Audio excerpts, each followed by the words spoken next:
ಸಾಮಾಜಿಕ ಹೋರಾಟಗಾರ ಅನಂತಮೂರ್ತಿ ಹೆಗಡೆ ಮಾತನಾಡಿ 2ರಿಂದ 3 ತಿಂಗಳಲ್ಲಿ ಪಂಡಿತ್ ಸಾರ್ವಜನಿಕ ಆಸ್ಪತ್ರೆಯ ಕಾಮಗಾರಿ ಸಂಪೂರ್ಣ ಮುಗಿಯುತ್ತದೆ. ಅಷ್ಟರ ಒಳಗಾಗಿ ವೈದ್ಯರ ನೇಮಕಾತಿ ಮತ್ತು ಸುಸಜ್ಜಿತ ಮಲ್ಟಿ ಸ್ಪೆಷಾಲಿಟಿ ಆಸ್ಪತ್ರೆಗೆ ಬೇಕಾದ ಯಂತ್ರೋಪಕರಣಗಳ ಖರೀದಿಯ ಟೆಂಡರ್ ಪ್ರಕ್ರಿಯೆ ನಡೆಯಬೇಕಾಗಿತ್ತು. ಆದರೆ ಇದುವರೆಗೂ ಯಾವುದೇ ಟೆಂಡರ್ ಪ್ರಕ್ರಿಯೆ ನಡೆದಿಲ್ಲ.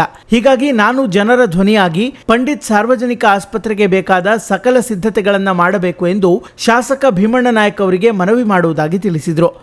ಸನ್ಮಾನ್ಯ ವಿಶ್ವೇಶ್ವರ ಹೆಗಡೆ ಕಾಗೇರಿಯವರು ಈ ಆಸ್ಪತ್ರೆಯನ್ನ 100 ಹಾಸಿಗೆಯಿಂದ 250 ಹಾಸಿಗೆಯ ಆಸ್ಪತ್ರೆಯಾಗಿ ಪರಿವರ್ತನೆ ಮಾಡಬೇಕು ಅಂತೇಳಿ ಅವರು ಸ್ಪೀಕರ್ ಆಗಿದ್ದಾಗ ತಮ್ಮ ಪ್ರಯತ್ನವನ್ನು ಮಾಡಿ 142 ಕೋಟಿ ರೂಪಾಯಿಯನ್ನ ಮೀಸಲಾಗಿಡ್ತಾರೆ. ಸಂಬಂಧಪಟ್ಟಂತ ಪ್ರಕ್ರಿಯೆಗಳನ್ನೆಲ್ಲ ಮಾಡ್ತಾರೆ. 250 ಬೆಡ್ ಆಸ್ಪತ್ರೆ, ಹಿಂದೆ ಇದ್ದಂತಹ 100 ಬೆಡ್ ಎಲ್ಲ ಸೇರಿ ಒಂದು 350 ಬೆಡ್ ಆಸ್ಪತ್ರೆ ರೀತಿಯಲ್ಲಿ ಆಗ್ತದೆ ಅನ್ನೋ ರೀತಿಯಲ್ಲಿ ಅವರು ಕ್ರಮ ಕೈಗೊಳ್ಳುತ್ತಾರೆ. ಮತ್ತೆ ಈ ಆಸ್ಪತ್ರೆಯ ಕಾಮಗಾರಿಯ ಪ್ರಕ್ರಿಯೆ 2020ರಲ್ಲಿ ಘೋಷಣೆಯಾಗಿ 21 ಪ್ರಾರಂಭ ಆಗ್ತದೆ. As per tender 2023 ಜೂನಲ್ಲಿ ಮುಗಿಬೇಕಾಗಿತ್ತು. ಬಹುಶಃ ಕೊರೋನಾ ಇರ್ಬೋದು, ಅದು ಬೇರೆ ಬೇರೆ ಕಾರಣದಿಂದಾಗಿ ಡಿಲೇ ಆಗ್ತಾ ಬಂತು. ಅಷ್ಟರ ನಂತರದಲ್ಲಿ ಹೋದ ವರ್ಷ ಅಕ್ಟೋಬರ್ ನವೆಂಬರ್ ನಾವು ಅಂದ್ಕೊಂಡ ರೀತಿಯಲ್ಲಿ ಸರ್ಕಾರದಿಂದ ನಮಗೆ ಉಪಕರಣಕ್ಕೆ ಸರಿಯಾದಂತಹ ಹಣ ಮತ್ತು ಸೌಲಭ್ಯ ಸಿಗ್ತಾ ಇಲ್ಲ ಅಂತೇಳಿ. ಅಂದರೆ ಹಿಂದೆ 112 ಕೋಟಿಯನ್ನ ಆಸ್ಪತ್ರೆ ಕಟ್ಟಡಕ್ಕಾಗಿಯೂ 30 ಕೋಟಿಯನ್ನ ಉಪಕರಣಕ್ಕೆ ಯಂತ್ರೋಪಕರಣಗಳಿಗಾಗಿ ಮೀಸಲಾಗಿಟ್ಟಿದ್ರು. ಅದು ಕಡಿಮೆಯಾಗಿ ಸರ್ಕಾರದಿಂದ ಪ್ರಪೋಸಲ್ಲು 6 ಕೋಟಿ ಒಳಗಡೆ ಪ್ರಪೋಸಲ್ ಆಗಿದೆ ಅನ್ನುವಂತಹ ಒಂದು ಮಾಹಿತಿ ಬಂತು. ನಾನು ಕೂಡ RTIಯಲ್ಲಿ ಅದನ್ನು ಕೇಳಿದೆ, ನನಗೂ ಕೂಡ ಕೊಟ್ಟಿದ್ದಾರೆ. 5 ಕೋಟಿ 20 ಲಕ್ಷದ ಪ್ರಪೋಸಲ್ ಇಲ್ಲಿಂದ ಹೋಗಿತ್ತು. ಅಂದರೆ ಯಾಕೆ ಅಂದರೆ ಇದು ತಾಲೂಕು ಆಸ್ಪತ್ರೆ, ಹಲವಾರು ಸ್ಕ್ಯಾನಿಂಗ್ ಮಷೀನ್ ಅದರಲ್ಲಿ ಇದೆ, ಒಳಗೊಂಡಿದೆ. ಅದೆಲ್ಲವೂ ಕೂಡ ಸಿಕ್ತು ಅಂತಂದರೆ ಬಡವರಿಗೆ, ಗರ್ಭಿಣಿಯರಿಗೆ, ವಯಸ್ಸಾದವರಿಗೆ ಎಲ್ಲರಿಗೂ ಕೂಡ ಬಹಳ ಇದರಿಂದ ಅನುಕೂಲ ಆಗ್ತದೆ. ಟೆಸ್ಟ್ಗಳನ್ನು ಉಚಿತವಾಗಿ ಮಾಡ್ಬೋದು. ಬೇರೆ ಕಡೆ ಇನ್ನು ಒಳ್ಳೆ ಡಾಕ್ಟರ್ ಹತ್ರ ಹೋಗಿ ಬೇಕಾದ್ರೆ ಅವರು ಸಲಹೆ ತೆಗೆದುಕೊಂಡು ಕೂಡ ಟೆಸ್ಟ್ ಆದರೂ ಇಲ್ಲ ಕಡಿಮೆ ರೇಟಲ್ಲೇ ಫ್ರೀಯಾಗಿ ಮಾಡಿಕೊಂಡ್ರೆ ಅವ್ರಿಗೆ ಅದನ್ನು ಹೆಲ್ಪ್ ಆಗ್ತದೆ ಅನ್ನೋವಂಥದ್ದು ನಮ್ಮ ಆಲೋಚನೆ. ಸೊ ಎಲ್ಲವೂ ಇದ್ದು ಇವಾಗ ಏನೂ ಆಗಿಲ್ಲ ಅಂದರೆ ಬೇರೆ ಯೋಚನೆ. ನೋಡಿ, ದುರದೃಷ್ಟ ಹೇಳ್ತೇನೆ, ಕುಮಟಾದಲ್ಲಿ ಹಿಂದೆ ಸರ್ಕಾರದಲ್ಲಿ ಆರೋಗ್ಯ ಸಚಿವರು ಬಂದು ಉದ್ಘಾಟನೆ ಮಾಡಿದ್ರು, ಭೂಮಿ ಪೂಜೆ ಮಾಡಿದ್ರು ಆಸ್ಪತ್ರೆಗಾಗಿ. ಕೊನೆಗೆ ಅದು ಆಸ್ಪತ್ರೆ ಈ ಸರ್ಕಾರದಲ್ಲಿ ಕ್ಯಾನ್ಸಲ್ಲೇ ಆಗೋಯ್ತು, ಏನೂ ಶುರುವೇ ಆಗಿಲ್ಲ. ಅವಾಗ ಏನು ಮಾಡ್ಲಿಕ್ಕೆ ಸಾಧ್ಯ ಇತ್ತು? ಏನು ಮಾಡ್ಲಿಕ್ಕೆ ಸಾಧ್ಯ ಇರಲಿಲ್ಲ. ಈಗ ಸಿರ್ಸಿ ಒಂದು ಪರಿಸರ ವಿಶ್ವವಿದ್ಯಾಲಯ ಅಂತ ಹೇಳಿ ಒಂದು ಘೋಷಣೆ ಆಗಿತ್ತು, ದೊಡ್ಡ ಮೊತ್ತದ್ದು. ಅದು ಈ ಸರ್ಕಾರದ ಬಂದೇ ಇಲ್ಲ, ಏನು ಮಾಡ್ಲಿಕ್ಕಾಗಲ್ಲ. ಆದರೆ ನಮ್ಮ ಅದೃಷ್ಟಕ್ಕೆ ಆಸ್ಪತ್ರೆ ಬಿಲ್ಡಿಂಗ್ ಆಲ್ಮೋಸ್ಟ್ ಆಗಿದೆ, ಒಂದು 80%ಗಿಂತ ಜಾಸ್ತಿ ವರ್ಕ್ ಆಗೋಗಿದೆ ಈಗಾಗಲೇ.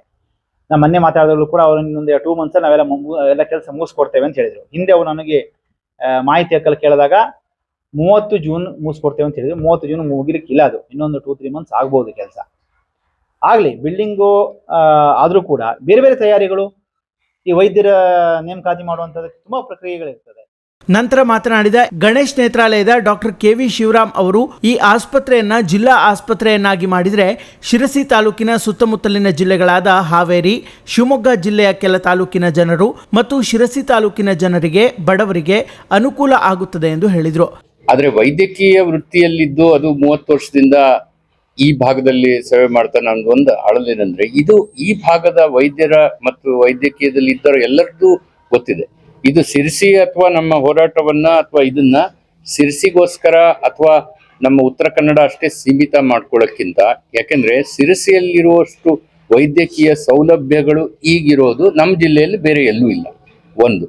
ಎರಡನೇದು ಇಂಪಾರ್ಟೆಂಟ್ ಅಂದ್ರೆ, ನಮಗೆ ಸಿರ್ಸಿ ಮತ್ತು ಉತ್ತರ ಕನ್ನಡದಿಂದ ಬರುವ ಪೇಷಂಟ್ ಸಂಖ್ಯೆ 50% ಮಾತ್ರ ಎಲ್ಲ ವೈದ್ಯರಲ್ಲೂ. ನಾನು ಎಲ್ಲರ ಪರವಾಗಿ ನಮ್ಮ ಆಸ್ಪತ್ರೆ ಅಂತ ಅಲ್ಲ, ಇನ್ನು 50% ಬರೋದು ನಮಗೆ ಇಲ್ಲಿ ಸಿರ್ಸಿ ಅಂತ ಭೌಗೋಳಿಕವಾಗಿ ಎಷ್ಟು ಚೆನ್ನಾಗಿದೆ ಅಂತಂದ್ರೆ, ನಮ್ಗೆ ಶಿವಮೊಗ್ಗ ಜಿಲ್ಲೆಯ ಸಾಗರ ತಾಲೂಕು, ಸೊರಬ ತಾಲೂಕಿಗೆ ಅವರ ಒಂದು ಶಿವಮೊಗ್ಗಕ್ಕಿಂತ ಸಿರ್ಸಿನೇ ಸೂಕ್ತ.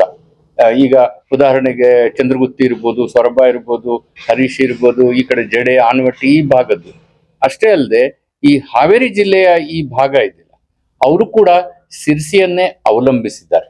ಯಾಕಂದ್ರೆ ವೈದ್ಯಕೀಯ ಕ್ಷೇತ್ರದಲ್ಲಿ ಈವನ್ TSS ಹಾಸ್ಪಿಟಲ್ ನೋಡಿದ್ರು 50% ಜನ ಹೊರಗಿನವರೇ ಇರ್ತಾರೆ. ಸೊ ಹಾಗಾಗಿ ಇದು ಸಿರ್ಸಿಯಲ್ಲಿ ವೈದ್ಯಕೀಯವಾಗಿ ಉತ್ತಮ ಆಗೋದು ಅಥವಾ ಮೆಡಿಕಲ್ ಕಾಲೇಜ್ ಇರ್ಬೋದು ಮುಂದೆ, ಇದು ಬರೇ ಸಿರ್ಸಿಗೆ ಮಾತ್ರ ಅಲ್ಲ, ಇಡೀ ಸಿರ್ಸಿಯ ಸುತ್ತ ಇರುವ ಸಿದ್ದಾಪುರ, ಯಲ್ಲಾಪುರ, ಮುಂಡಗೋಡು ಈ ತಾಲೂಕಿನ ಜೊತೆಗೆ, ನಮಗೆ ಘಟ್ಟದ ಮೇಲಿನ ತಾಲೂಕಿನ ಜೊತೆಗೆ ನಮ್ಮ ಶಿವಮೊಗ್ಗ ಮತ್ತು ಹಾವೇರಿ ಜಿಲ್ಲೆಯ ಭಾಗಗಳಿಗೂ ಕೂಡ ತುಂಬಾ ಅನುಕೂಲ ಆಗ್ತದೆ. ಆ ದೃಷ್ಟಿಯಿಂದ ಅಲ್ಲಿಯ ಶಾಸಕರ, ಅಲ್ಲಿಯ ಸಂಘ ಸಂಸ್ಥೆಗಳ, ಅಲ್ಲಿಯ ಜನರ ಒಂದು ಯಾವುದೇ ಒಂದು ಪ್ರತಿನಿಧಿಗಳ ಒಂದು ಇದನ್ನು ಕೂಡ ಅಂದ್ರೆ ಬೆಂಬಲವನ್ನು ಈ ನಿಟ್ಟಿನಲ್ಲಿ ತಗೊಳ್ಳೋದು ಒಳ್ಳೇದು ಅಂತ ಬಿಟ್ಟು ನನ್ನ ಭಾವನೆ. ಅದು ಲಾಂಗ್ ಟರ್ಮ್ ನಲ್ಲಿ ಈವನ್ ಸರ್ಕಾರಕ್ಕೂ ಕೂಡ ಏನೋ ಸಿರ್ಸಿಯವರಷ್ಟೇ ಕೇಳ್ತಾ ಇದ್ರೆ ಅನ್ನೋದಕ್ಕಿಂತ ಈ ಸುತ್ತಮುತ್ತ ಒಂದು 60-80 ಕಿಲೋಮೀಟರ್ ದೂರದಲ್ಲಿ ಏನಿದೆಯೋ ಈ ವಿಚಾರವನ್ನ, ಅವರ ಬೆಂಬಲವನ್ನು ತಗೊಂಡ್ರೆ ಇನ್ನೂ ಹೆಚ್ಚಿನ ಬಲ ನಮಗೆ ಸಿಗ್ತದೆ ಅಂತ. ಯಾಕಂದ್ರೆ ಅದು ಹೇಗೆ ಏನು ಅನ್ನೋದು ಎಲ್ಲರೂ ಹಿರಿಯರು ತೀರ್ಮಾನ ಮಾಡಿ. ಈ ಸಂದರ್ಭದಲ್ಲಿ ಹಾಲಪ್ಪ ಜಕ್ಕಣ್ಣನವರ್, ಜಯಶೀಲಗೌಡ್ರು, VM Bhat, Praveen Patil, Usha Hegde, doctor GA Hegde Sonda ಮುಂತಾದವರು ಉಪಸ್ಥಿತರಿದ್ದರು.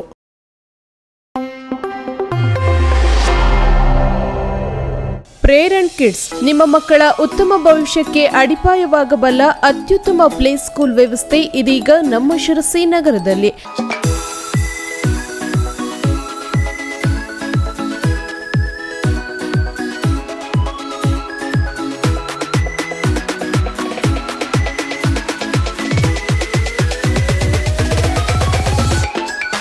ಎರಡು ವರ್ಷದಿಂದ 6 ವರ್ಷದವರೆಗಿನ day care, play home, nursery, LKG, UKG ತರಗತಿಗಳಿಗೆ ಅಡ್ಮಿಷನ್ ಆರಂಭವಾಗಿದೆ. ಆಟ, ಮನರಂಜನೆಯ ಮೂಲಕ ಪಠ್ಯವನ್ನು ಕಲಿಸುವ ನುರಿತ ಅನುಭವಿ ಶಿಕ್ಷಕರ ತಂಡ ನಮ್ಮ ಪ್ರೇರಣ್ ಕಿಡ್ಸ್ನಲ್ಲಿ ಲಭ್ಯವಿದೆ.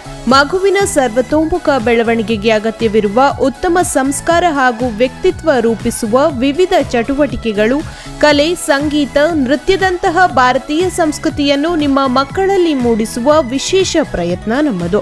ನಮ್ಮ ವಿಶೇಷತೆ: ಸಿಸಿ ಕ್ಯಾಮೆರಾ ವ್ಯವಸ್ಥೆ, ಫ್ರೀ ಹೆಲ್ತ್ ಕ್ಯಾಂಪ್, ಕ್ರೀಡಾ ಉಪಕರಣಗಳು, ಸ್ವಚ್ಛ ಸುಂದರ ಕ್ಯಾಂಪಸ್, ನುರಿತ ಅನುಭವಿ ತಂಡ. ಇಷ್ಟೆಲ್ಲ ವಿಶೇಷತೆಗಳನ್ನು ಹೊಂದಿದ ನಮ್ಮ ಪ್ರೇರಣ್ ಕಿಡ್ಸ್ ನಲ್ಲಿ ಇದೀಗ ಪ್ರವೇಶಾತಿ ಅಂತಿಮ ಹಂತದಲ್ಲಿದ್ದು ಇನ್ನು ಕೆಲವೇ ಸೀಟ್ಗಳು ಲಭ್ಯವಿದೆ. ಇನ್ಯಾಕೆ ತಡ, ಎಂದೇ ವಿಸಿಟ್ ಮಾಡಿ ಪ್ರೇರಣ್ ಕಿಡ್ಸ್, ಸುಪ್ರಸನ್ನ ನಗರ, ಹೊಸ ಬಸ್ ಸ್ಟ್ಯಾಂಡ್ ಹತ್ತಿರ, ಶಿರಸಿ. ಸಂಪರ್ಕಿಸಿ 9606960014, 9606960020.